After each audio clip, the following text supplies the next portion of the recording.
All right, what is going on, everyone? Casey Adams here. Welcome back to the Rise of the Young podcast. Today, I'm here with Alex Adelman, the founder of Lolli. Thanks so much for coming on the show. Thanks for having me. So we got connected quite recently on Clubhouse, and then I started looking into everything that you've built and everything that you're doing with Lolli. And dude, I was just fascinated by the concept of what you've built with your team. But for people that may not know what Lolli is, I'd love for you to give them a 10,000-foot view before we dive into it. Yeah, for sure. So we've created the easiest way for people to get into Bitcoin. We've created a Bitcoin rewards company. So all you have to do is shop as you normally would at over 1,000 different merchants. And we give you Bitcoin when you shop at those merchants. We keep it really simple. We try to make it as easy as possible to get into what we believe is the future reserve asset of the entire world. And we think that it's not accessible to everybody. So we're trying to remove that barrier to entry and just give Bitcoin to the whole world. I love it.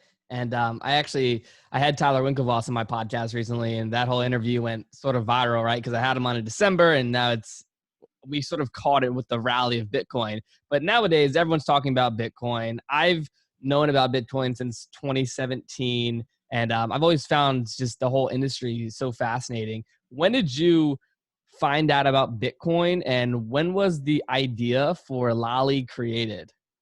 Yeah, I think a lot of people kind of are like a culmination of their life experiences, right? Short answer, I learned about Bitcoin in 2013. I think that was sort of like one of the first waves of like the mainstream kind of coming in.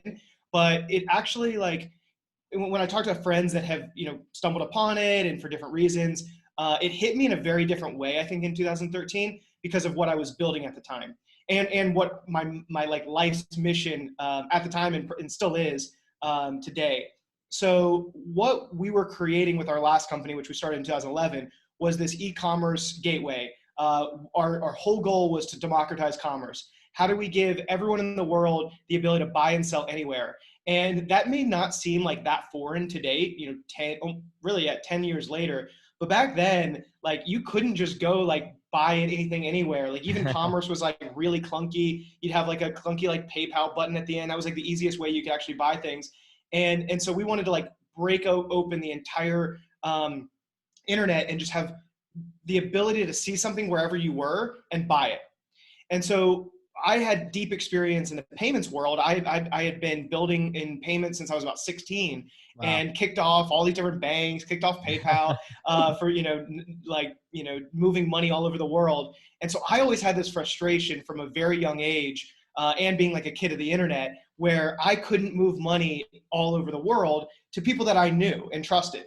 So in the back of my head, it always sort of like, I was like, why is money so broken? And why does the internet not have a native money? And so fast forward a little bit, we're building this company where, I'm like on this mission, and then I hear about Bitcoin and it just immediately makes sense to me. I'm like, this is everything that I had been building, but it was native to a currency. And then, it hit me really hard. We'll say that. Yeah, no, that's incredible, man. And your last company, Cosmic, how did that journey begin when it comes to starting your first company? Know that you guys had an exit back in 2015 and then again in 2017. Where did Cosmic start, and what led you up to starting your first company? Great question. And I think we have like probably a great audience of people who are, future entrepreneurs or current entrepreneurs, just given, I know your friends and following and everything like that.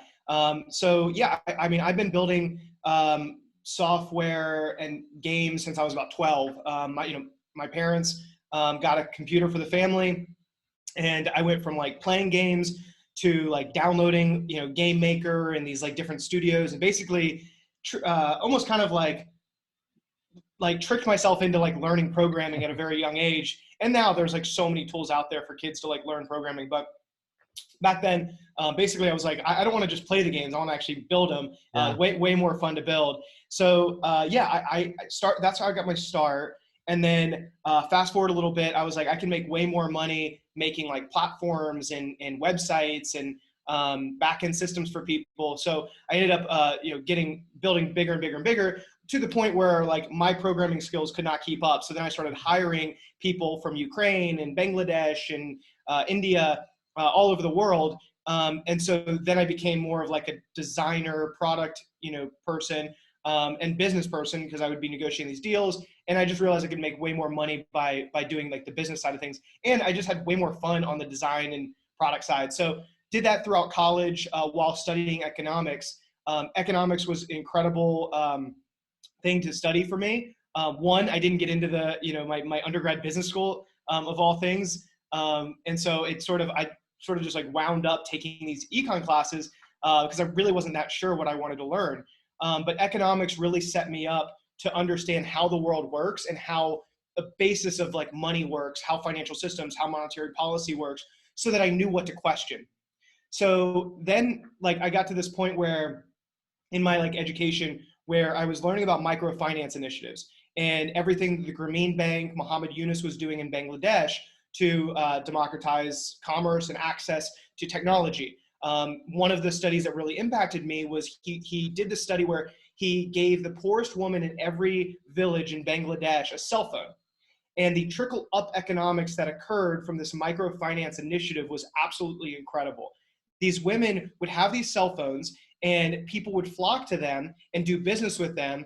And there was a trickle up economic effect where the lowest common denominator of, the most poverty stricken individuals could then bring up their communities from the very bottom.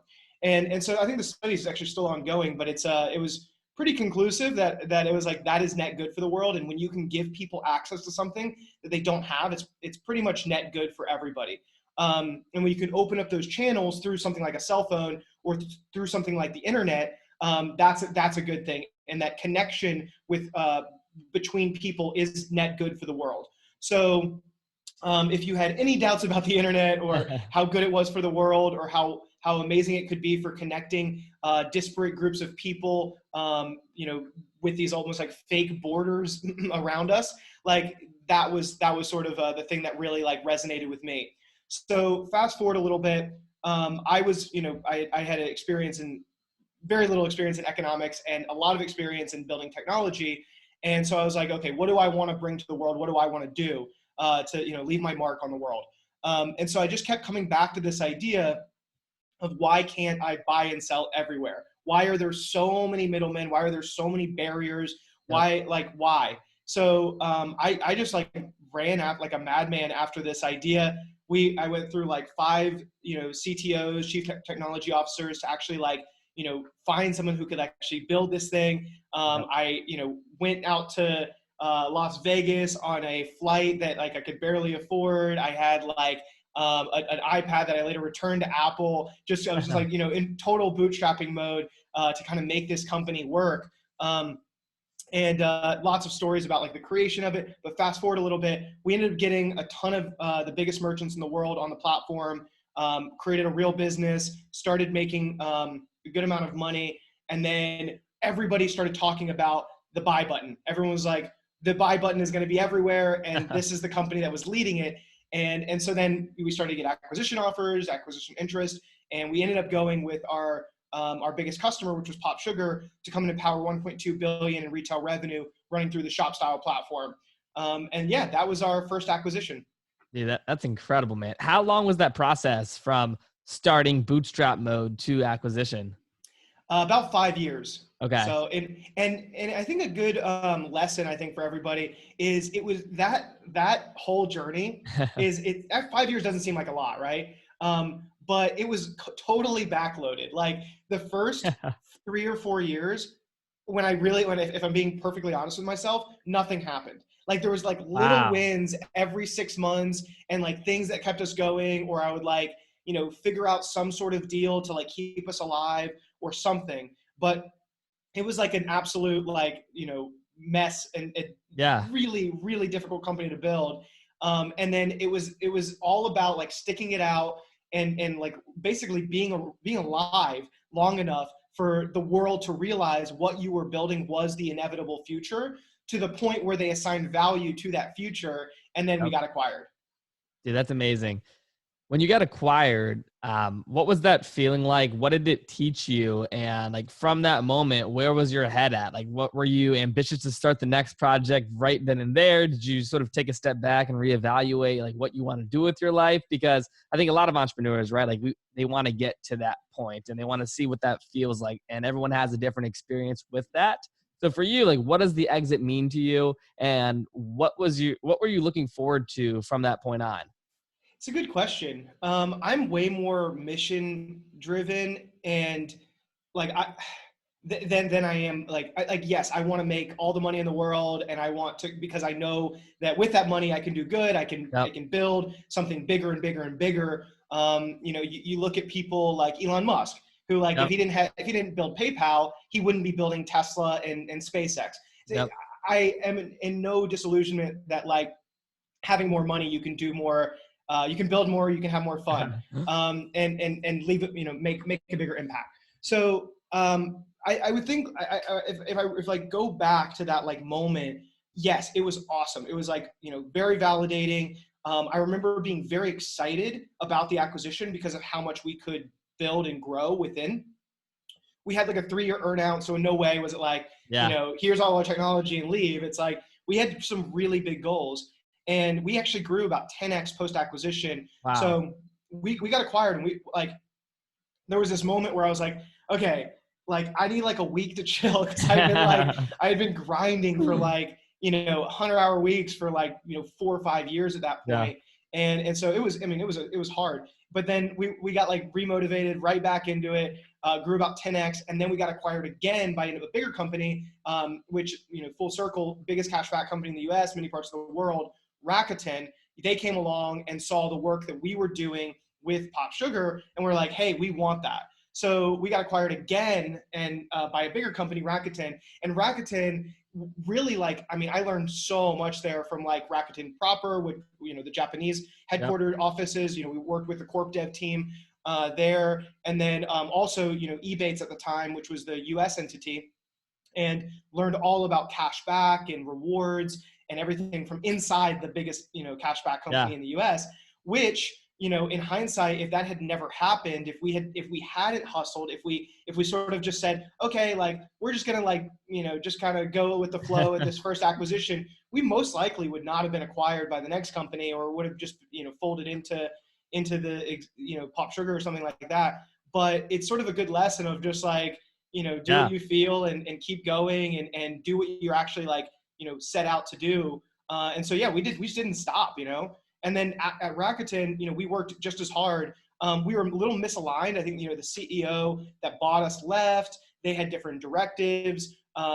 Basically, didn't work out as well as, the first one did. Yeah. But, they have our technology. They fast forward our earnout. They were amazing. And no hard feelings or anything. But it was actually like a blessing in disguise because a year after, we parted ways. And then I was like, okay, the best advice that I was given was take actual time off. This, like Yeah. really take time off, and you will be amazed with what your brain does. So I'm the kind of person who like can't take vacation, can't take time off. I need constant I need to like constantly be like doing something, building Yeah. something. It's just like my personality. It's what makes me like actually happy. So I took some time off, did the whole thing, traveled the world, went to Japan, Love it. just made art, and got back to a lot of my like root of creation, moments that also make me very happy, like different types of building, different types of creation, and really just kind of like reset my brain in a big way. But the thing that I kept coming back to was like I'd gotten into Bitcoin in 2013, right? Yeah. And a lot of people don't know this, but I actually tried to actually turn Cosmic into a Bitcoin company because I was like, oh my God, this is the inevitable Yeah. future. I took it to every one of our merchants and I was like, hey guys, why aren't you using Bitcoin? This is like the most incredible technology in the world since the internet. Why aren't you using it? And every single one of them was like, the timing's not right now. We can't accept it. We wouldn't even know what to do with it. We'd have to go set up a whole treasury department.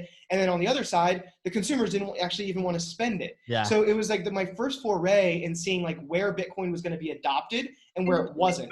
And and then so we kind of go back where I'm at Rakuten, and I'm like, oh my God, Rakuten would be the most incredible way to distribute Bitcoin to people. And I told them this, and they were like, no, it's too forward. Like, we can't do that right now. We have a bunch of other stuff we got to do. So I was like, okay, this is clearly not going to be a fit to build internally. Yeah. So parted ways, ended up just coming back to this idea of like, this is everything that I've wanted to do for the last 10 years. And let's go build the biggest, Bitcoin back company in the world as a way to distribute Bitcoin to people through the exact same model as cash back, which we know better than anybody in the world. Yeah. So yeah, basically got the dream team back together, called up all my old team members. Really? And then everyone's like, let's go. So like we started building, and the last 3 years have been unbelievable. That's incredible. Most fun I've ever had building. Unlike the last company, way less of like, banging your head up against a wall, hoping it turns into like a door. This one has been like way more just like product market fit very early on. People want this thing. I mean, people want free Bitcoin, right? It's the two magic words in the English language, and really every language right now, like free Bitcoin. Who does not want free Bitcoin? I love it.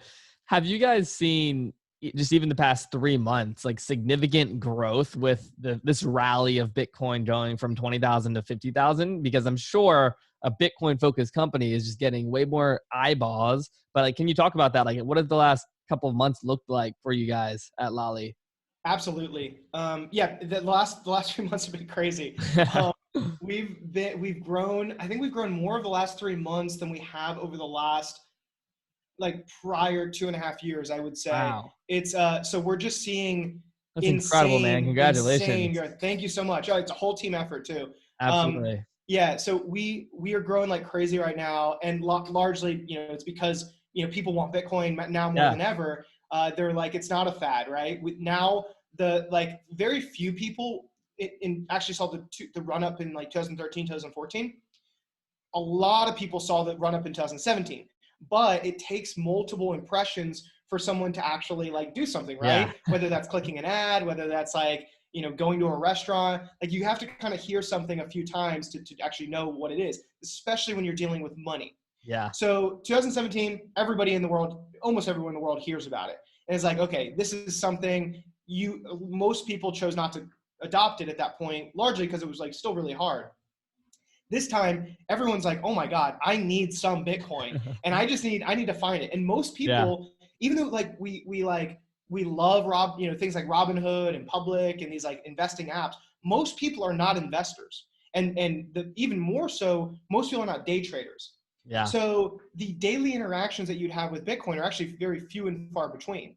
So now they're looking at it and they're like, okay, I shop every day. I'm swiping my card. I'm like, shopping online. I'm going to eBay. I'm shopping on Postmates or ordering on Postmates.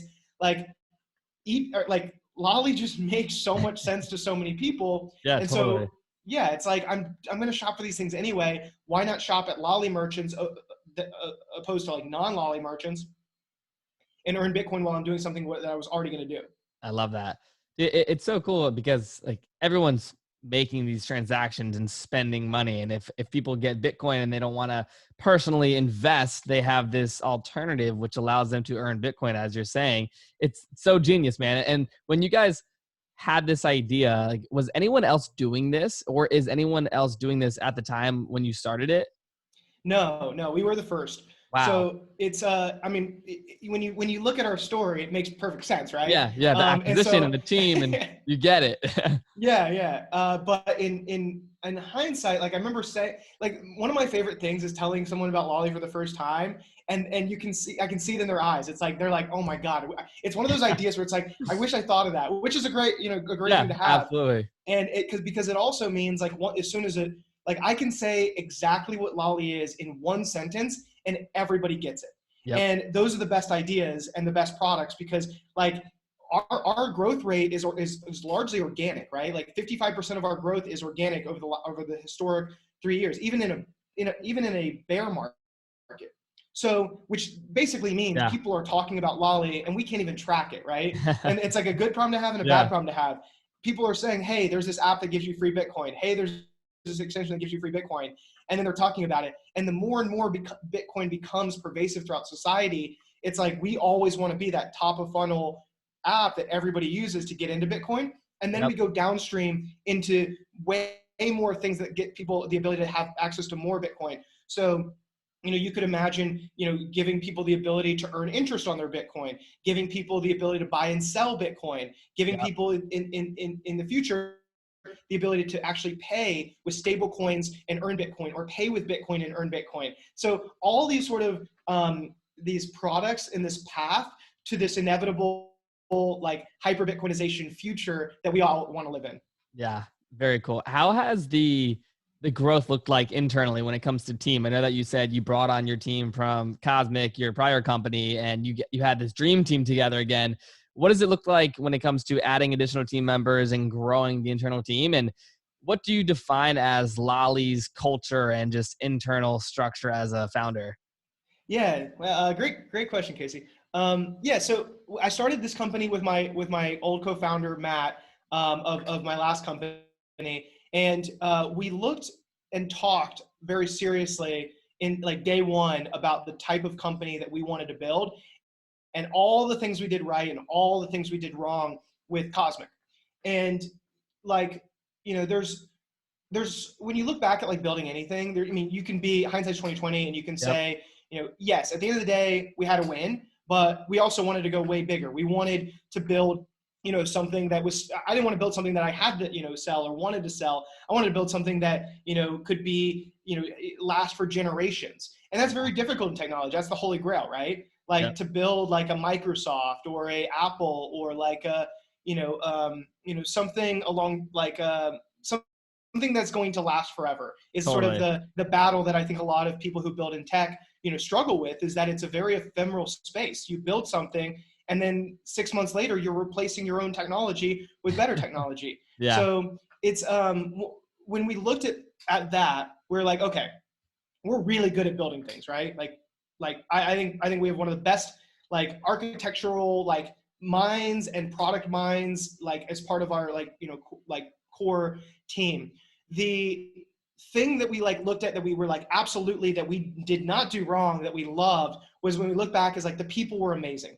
Like everybody around us like went into work, worked insanely hard, was like so smart, supported each other even though we went through some really dark times, and we celebrated together and we had some really good times.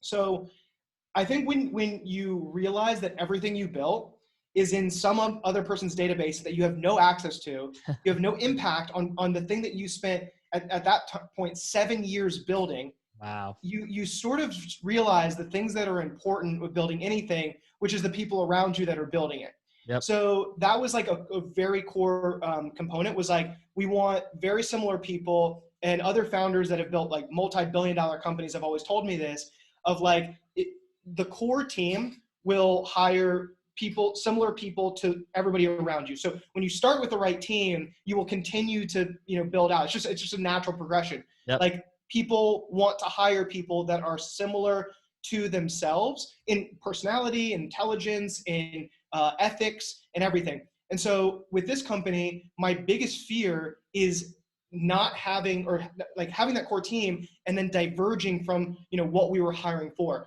So yeah, to answer your question, we've kept with a very similar culture. The culture is very similar. It's honestly, it's exactly what you would think it is. Like a lot of people that know me like really, really well and know Lolli, is they say that like Lolli is the perfect company for me because it fits my personality. Like I'm a very generous friend. I love giving people things. I love, helping people. And Lolli is literally, it's like a business model that makes money, but you're also helping people earn money, get money. And so the team is very similar to the ethos of Lolli. We are extremely hardworking, but we also are very generous, and we like, care deeply about Bitcoin education.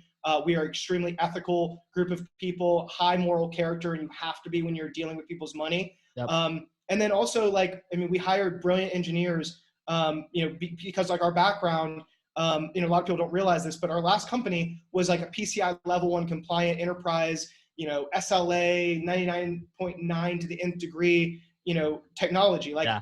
it's not some like fun, cute consumer app, but like Lolli sort of is this like, it's this beast. It's kind of like a iceberg type thing, where Sorry it's like about you that. see, oh good.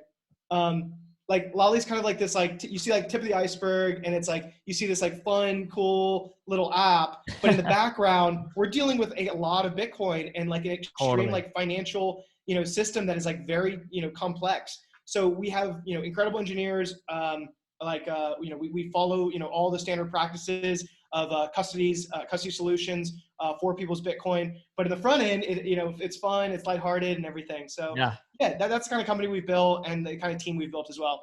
I love that. What is your personal thoughts on, for example, a company like Tesla buying $1.5 billion in Bitcoin? Is this something that you think more companies will continue to do? Is Lolli looking at this from hey, does the company personally own Bitcoin? Because I'm just curious, like you being in the space, how do you see that moving forward with other companies?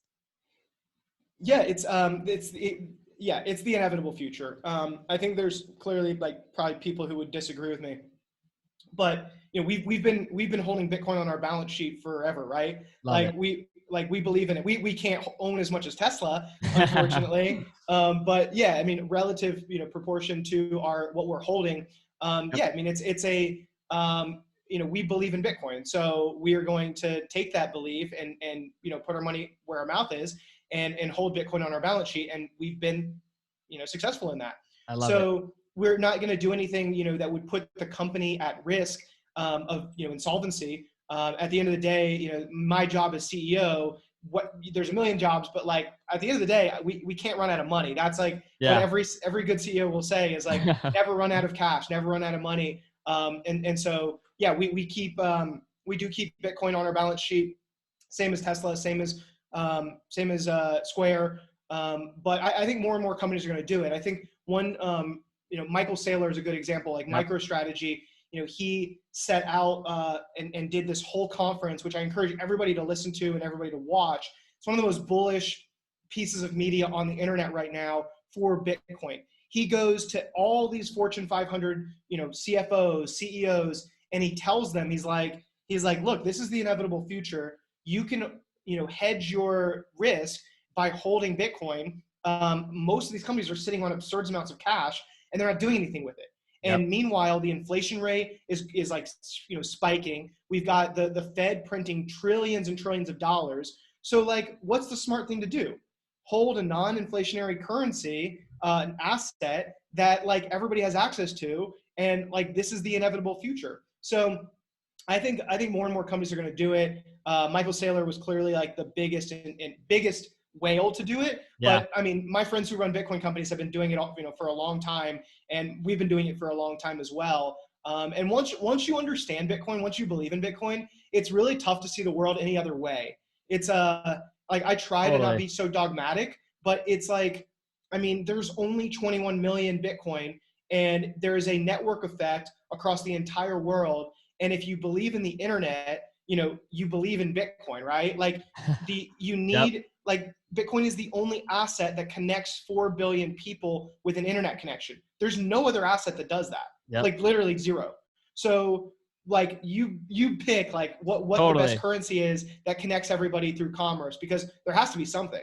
Yeah, no, I love that, and I appreciate the thorough breakdown as well for everyone that's listening that might have just ran across Bitcoin recently. But going back to Lolli, with everything happening, work from home, I know that you're based in Charlotte. What does that look like internally with your team? How have you guys adjusted to this transition, and what have you learned? Yeah. So I've been in New York for the last 7 years. And building my last company and now this company. We, when COVID hit, I was, half my team's in North Carolina, half my team's in New York. I couldn't do what I was normally doing, which was going to merchants and bringing them on board. And most of Yep. those merchants are in New York, SF, LA. And so New York was like an incredible place to hop around and really be like a hub. Yep. But I was already spending a lot of time in North Carolina because I'm, pretty much still the de facto head of product. So I was coming down to North Carolina, quite a bit. COVID hit, and I was like, okay, not much I can do in New York. So it makes the most sense to come down to North Carolina. With our last company, we were actually very distributed. So we're used to communicating remotely, and it's not really like foreign to our team. So came down for like one more product summit. We got everybody on the same page, and we've gone like, pretty much full remote ever since. So I'll be in North Carolina indefinitely. I love North Carolina. I love building here. It's my hometown. Love We it. built our last company here, built this company here. Kind of feel like, hometown hero. And Yeah. I love building here. There's so much engineering talent. There's so much, awesome support talent. I miss, New York. I miss going to like restaurants, but, New York is not the same right now. And my dream would be to, split time between, North Carolina and New York once COVID's over. Yep. But yeah, our team operates really well remote. I think the biggest thing and biggest advice I would give to anybody who's gone remote is like, you have to get really good and very creative with communication and over communicate everything. But if you're being honest, you have to do that anyway in most companies, or you fail regardless. Totally. I love it. Well, last question out before we wrap up, and that is just, what are you most looking forward to moving into the future, and what should everyone listening do to stay connected with you and your team and to learn more about Lolli? I'm really pumped for this mobile app. We've been a Chrome extension for the last 3 years and had a lot of success there. And now we're clearly, breaking into mobile. So yeah, everyone download the mobile app. You can earn Bitcoin every day. Hit that loot box on the daily stacks. You can follow us on Twitter. I think our Twitter is actually like the best way to like keep updated on like all the fun things going on. We share like all the Bitcoin memes, a lot of Bitcoin education, a lot of product drops. We give away free Bitcoin. It's like no brainer to follow it at this point. Download Lolli and just like have some fun, get into Bitcoin and do your own research. Books I would recommend. I always recommend, start with the Bitcoin white paper, the original white paper. A lot of people don't realize this, but it's like only 8 pages. Like you can easily read it. It's not like, I think some people get scared because they're like, oh my God, it sounds so difficult. Very easy read. You could read it like 30 minutes or less. Then the next thing I would recommend is reading the Bitcoin Standard. A lot of people did not study economics. And even if you did, you probably learned a very small portion of economics. But the Bitcoin Standard is a really great book. It teaches people about the future of money, or the history of money, the future of money. And then it opens up this discussion about what should the future of money look like in a perfect world. So I think a lot of people don't understand money. All they think is like, my $1 is $1. I go buy, a pack of M&Ms or something with $1. Everyone just sort of has this idea of what $1 is worth, and they don't really think about what's behind that dollar. So I think that it's a very important book for the history of the future, for people to understand their money, and then for them to make an educated decision about the money that is valuable to them. And then, look, most times what happens is I'll send people the book, people read the book, they come back and they're like, oh my God, I get it. Like, where do I get Bitcoin? Where do I buy Bitcoin? All this stuff. Yep. I love it. Well, Alex, thank you so much for coming on the podcast today. I really appreciate it. And everyone listening, I'll make sure to link down everything below that you mentioned so that they can go check it out. We'll make you a custom ref link for the followers and everything. Perfect.